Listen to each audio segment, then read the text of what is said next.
আজকে আমি খেতে আসছিলাম ওই পোড়া রুটি আর চা, মালাই চা যেটা বিক্রি করে পোড়া রুটি দিয়ে। ঢাকায় অনেক জনপ্রিয় ছিল এটা। এটা আমি আজকে খাইতে আসছিলাম বাসা থেকে আগ্রাবাদে, যেটা বিক্রি করা হচ্ছে সাংগ্রিলার অপোজিটে, সাংগ্রিলা রেস্টুরেন্টের অপোজিটে 71 টাওয়ারের পাশে আর কি এটা।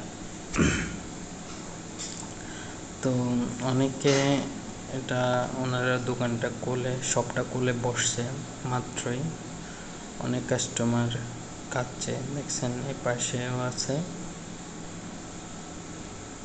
আর এই পাশে হচ্ছে ছোট ছোট দুটো বাচ্চা, আর আমার ক্যামেরার একটু সামনে ভাইয়ারা ওরাও কিন্তু চা খাচ্ছে, আর আমার জন্য নিয়ে আসছে চা আর সে পোড়া রুটি।